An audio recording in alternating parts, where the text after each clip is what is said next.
ওম শান্তি। আজি 14/12/2024 বৰ্ষৰ প্ৰাতঃ মুৰলী। ওম শান্তি। বাপ-দাদা মধুবন। আজি বাবাই কৈছে, মৰমৰ সন্তানসকল, তোমালোকৰ লগত মনমনা ভৱ আৰু মধ্যাজী ভৱৰ তীক্ষ্ণ বাণ আছে। এই বাণেৰে তোমালোকে মায়াৰ ওপৰত বিজয় প্ৰাপ্ত কৰিব পাৰা। প্ৰশ্ন: সন্তানসকলে পিতাৰ সহায় কিহৰ আধাৰত পায়? সন্তানসকলে পিতাক কোনটো ৰূপত ধন্যবাদ জনায়? উত্তৰ: সন্তানসকলে পিতাক যিমান প্ৰেমেৰে স্মৰণ কৰে, সিমানেই পিতাৰ সহায় পায়। প্ৰেমেৰে বাৰ্তালাপ কৰা, নিজৰ সম্পৰ্ক ঠিকে ৰাখা, শ্ৰীমতত চলি থাকা, তেতিয়া পিতাই সহায় কৰি থাকিব। সন্তানসকলে পিতাক ধন্যবাদ জনায় যে, বাবা, আপুনি পৰমধামৰ পৰা আহি আমাক পতিতৰ পৰা পাৱন কৰি তোলে। আপোনাৰ পৰা আমি কিমান সুখ পাওঁ। প্ৰেমৰ চকুলো নিগৰি আহে। ওম শান্তি। সন্তানসকলৰ আটাইতকৈ প্ৰিয় হৈছে মা আৰু পিতা। মা-পিতাৰ আকৌ সন্তানসকল বহুত প্ৰিয়। এতিয়া পিতা সেইজন যাক ত্বমেৱ মাতা চ পিতা বুলি কয়। লৌকিক মা-পিতাকতো কোনেও এনেকৈ ক'ব নোৱাৰে। এইটো মহিমা নিশ্চয় আছে। কিন্তু এই মহিমা কাৰ, এয়া কোনেও নাজানে। যদি জানিলেহেঁতেন তালৈ গ'লহেঁতেন আৰু বহুতকে লৈ গ'লহেঁতেন। কিন্তু ড্ৰামাৰ নিয়তিয়েই এনেকুৱা। যেতিয়া ড্ৰামা পূৰা হয়, তেতিয়াহে আহে। আগতে কথাছবিৰ নাটক আছিল। যেতিয়া নাটক শেষ হৈছিল, সকলো ভাৱৰীয়া মঞ্চত আহি উপস্থিত হৈ গৈছিল। এইখনো বেহদৰ বিশাল নাটক। এইবোৰো সন্তানসকলৰ বুদ্ধিত উদয় হ'ব লাগে। সত্যযুগ, ত্ৰেতা, দ্বাপৰ যুগ, কলিযুগ। এয়া গোটেই সৃষ্টিৰ চক্ৰ। এনেকুৱা নহয় যে মূল লোক, সূক্ষ্ম লোকত চক্ৰ ঘূৰি থাকে। সৃষ্টিৰ চক্ৰ ইয়াতেই ঘূৰে। গায়নো কৰা হয়, এক ওংকাৰ সত্য নাম, অৰ্থাৎ নিৰাকাৰজনক সত্য বুলি কোৱা হয়। এয়া কাৰ মহিমা? যদিও গ্ৰন্থটো শিখসকলে মহিমা কৰে, গুৰু নানকৰ বচন এতিয়া এক ওংকাৰ, এয়াতো হৈছে সেই এজন নিৰাকাৰ পৰমাত্মাৰহে মহিমা। কিন্তু এওঁলোকে পৰমাত্মাৰ মহিমাক পাহৰি গুৰু নানকৰ মহিমা কৰিবলৈ ল'লে। সৎগুৰু বুলিও নানককেই বুজি লয়। বাস্তৱত গোটেই সৃষ্টিজুৰি যিমান মহিমা আছে, সেই এজনৰেই, অন্য কাৰো মহিমা নাই।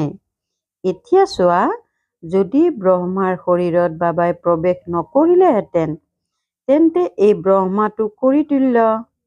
এতিয়া তোমালোক পৰমপিতা পৰমাত্মাৰ দ্বাৰা কৰি তুল্যৰ পৰা হীৰাতুল্য হৈ যোৱা। এতিয়া হৈছে পতিত সৃষ্টি, ব্ৰহ্মাৰ ৰাত্ৰি। পতিত সৃষ্টিত যেতিয়া পিতা আহে আৰু তেওঁক যিসকলে চিনি লয়, সেইসকল তেওঁৰ প্ৰতি উৎসৰ্গিত হৈ যায়। বৰ্তমানৰ জগতততো সন্তানো উৎপতীয়া হৈ যায়। দেৱতাসকল কিমান ভাল আছিল। এতিয়া তেওঁলোকে পুনৰ জন্ম লৈ লৈ তমোপ্ৰধান হৈ গৈছে। সন্ন্যাসীও প্ৰথমে বহুত ভাল আছিল, পবিত্ৰ আছিল, ভাৰতক সহায় কৰিছিল। ভাৰতত যদি পবিত্ৰতা নাথাকিলেহেঁতেন, তেন্তে কামচিতাত জ্বলি মৰিলেহেঁতেন। সত্য যুগত কাম কটাৰী, অৰ্থাৎ কাম বাসনাৰ বাবে হোৱা হিংসা নাথাকে। এই কলি যুগত সকলো কামচিতাৰ কাঁইটৰ ওপৰত বহি আছে। সত্য যুগতো এনেকৈ কোৱা নহয়, তাত এই বিষ নাথাকে। এনেকৈ কয় নহয়, অমৃত এৰি বিষ কিয় খোৱা? বিকাৰীক পতিত বুলি কোৱা হয়। আজিকালি মনুষ্যই 10-12টাকৈ সন্তান জন্ম দি থাকে। কোনো নিয়মেই নাই। সত্য যুগত যেতিয়া সন্তান জন্ম হয়, তেতিয়া আগতেই সাক্ষাৎকাৰ হয়। শৰীৰ ত্যাগ কৰাৰ আগতেও সাক্ষাৎকাৰ হয় যে, মই এই শৰীৰ ত্যাগ কৰি শিশু হমগৈ আৰু এতিয়াই সন্তান হয়, বেছি নহয়, নিয়ম অনুসৰি চলে, বৃদ্ধিটো নিশ্চয় হ'ব, কিন্তু তাত বিকাৰ নাথাকে। বহুতে সোধে, তেন্তে তাত জন্ম কেনেকৈ হয়? তেতিয়া ক'ব লাগে যে তাত যোগ বলেৰে সকলো কাম হয়। যোগ বলৰ দ্বাৰাই আমি বিশ্বৰ বাদশ্বাহী লওঁ। বাহুবলেৰে বিশ্বৰ বাদশ্বাহী পাব নোৱাৰি। বাবাই বুজাইছে, যদি খ্ৰীষ্টান লোকসকল পৰস্পৰ একত্ৰিত হৈ যায়, তেন্তে গোটেই বিশ্বৰ ৰাজ্য ল'ব পাৰে। কিন্তু পৰস্পৰ একত্ৰিত নহয়, বিধিয়েও নকয়। সেয়েহে দুটা মেকুৰীয়ে পৰস্পৰ কাজিয়া কৰে আৰু মাখন তোমালোক সন্তানসকলে পাই যোৱা। শ্ৰীকৃষ্ণৰ মুখত মাখন দেখুৱাইছে। এয়া হৈছে সৃষ্টিৰূপী মাখন। বেহদৰ পিতাই কয়, শাস্ত্ৰত এই যোগ বলৰ যুদ্ধৰ গায়ন কৰা হৈছে, বাহুবলৰ নহয়। তেওঁলোকে আকৌ শাস্ত্ৰত হিংসক যুদ্ধ দেখুৱাই দিছে। তাৰ লগত তোমালোকৰ সম্বন্ধ নাই। পাণ্ডৱ আৰু কৌৰৱৰ যুদ্ধ নহয়। এই অনেক ধৰ্ম ৫,০০০ বছৰ পূৰ্বেও আছিল। যিসকল পৰস্পৰ যুদ্ধ কৰি বিনাশ হৈ গ'ল, পাণ্ডৱসকলে দেৱী দেৱতা ধৰ্ম প্ৰতিষ্ঠা কৰিলে। এয়া হৈছে যোগ বলৰ, যাৰ দ্বাৰা বিশ্বৰ বাদশ্বাহী পোৱা যায়। মায়াজিত জগতজিত হৈ যায়। সত্যযুগত মায়া ৰাৱণ নাথাকে। তাত জানো ৰাৱণৰ প্ৰতিকৃতি সাজিও জ্বলাব? কেনেকুৱা প্ৰতিকৃতি সাজে? এনেকুৱা কোনো দৈত্য বা অসুৰ নাথাকে। এইটো নুবুজে যে ৫ বিকাৰ স্ত্ৰীৰ আৰু ৫ বিকাৰ পুৰুষৰ। সেয়া মিলাই ১০ মূৰীয়া ৰাৱণ সাজি দিয়ে।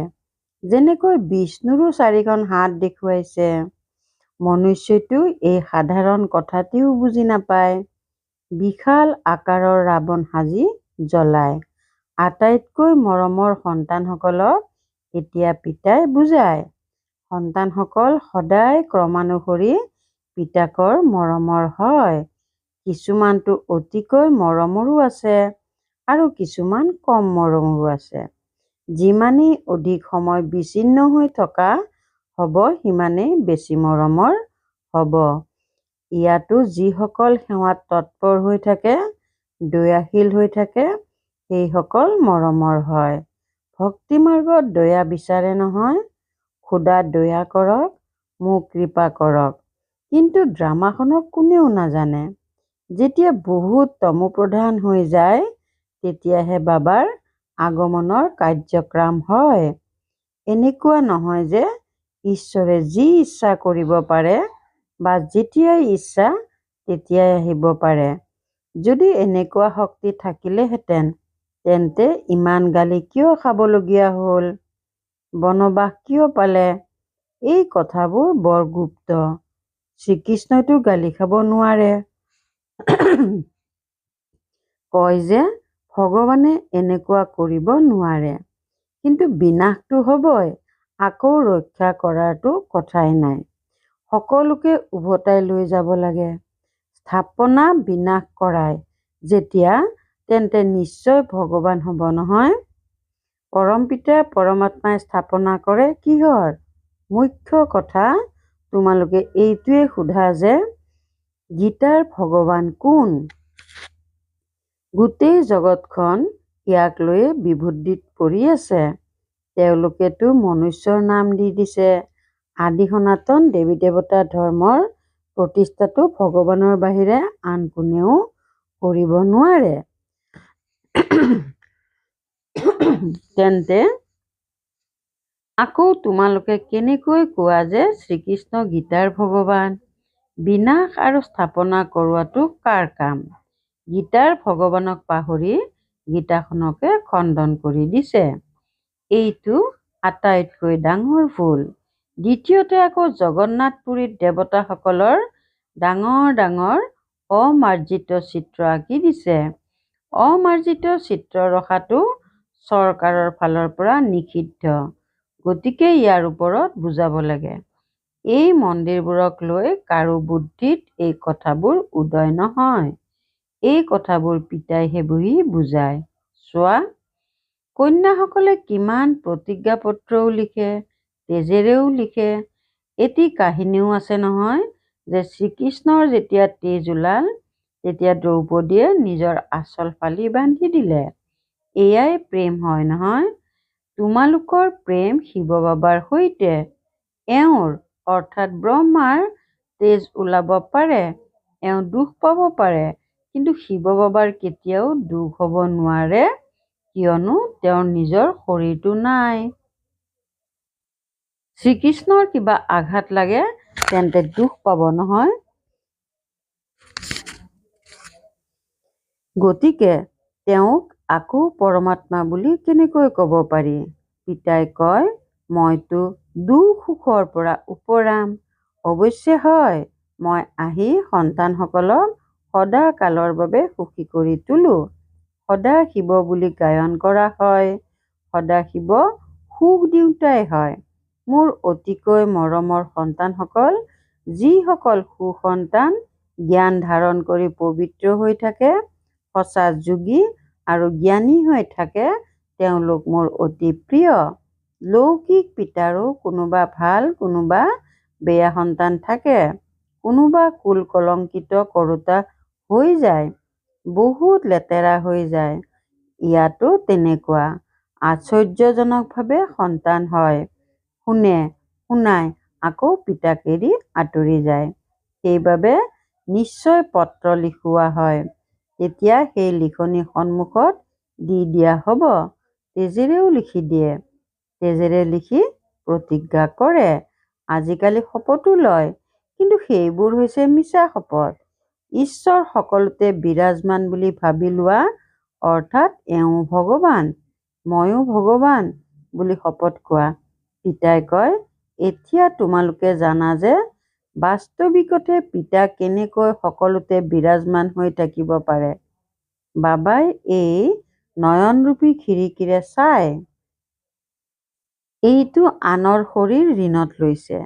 বাবা ভাড়াতীয়া, ঘৰ কামত খটুৱা হয় নহয়। গতিকে পিতাই কয়, মই এই দেহটো কামত খটুৱাওঁ। পিতাই এই খিৰিকীৰে চায়। তেওঁ ইয়াত বিৰাজমান হৈ আছে।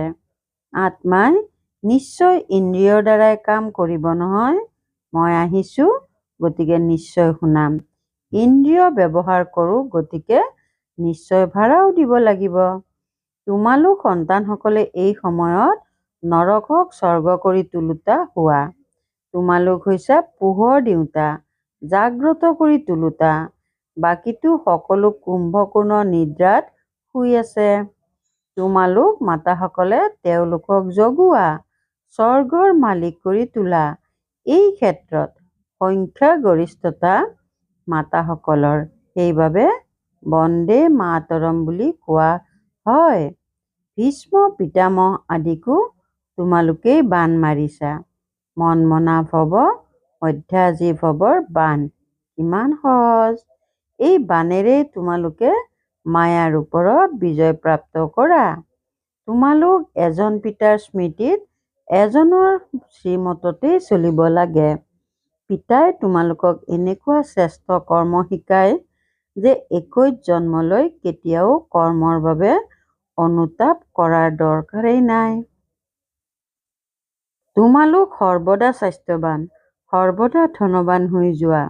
অনেকবাৰ তোমালোক স্বৰ্গৰ মালিক হৈছা, ৰাজ্যও ললা, আকৌ হেৰুৱাইছা।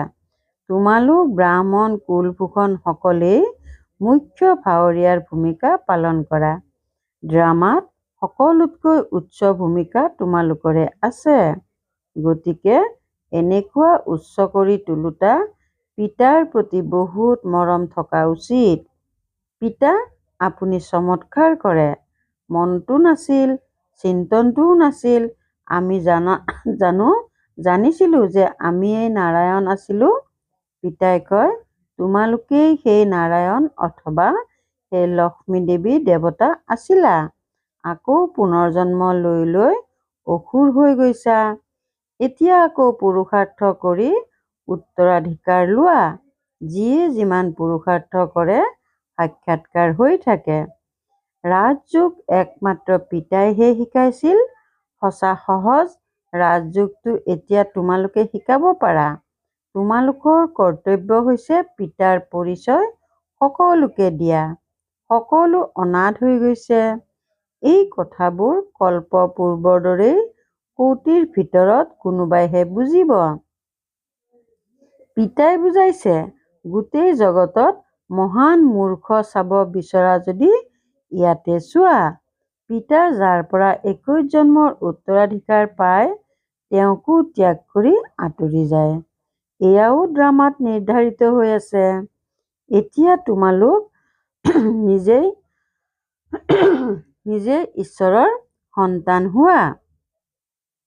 আকৌ দেৱতা, ক্ষত্ৰিয়, বৈশ্য, শূদ্ৰৰ সন্তান হবাগৈ।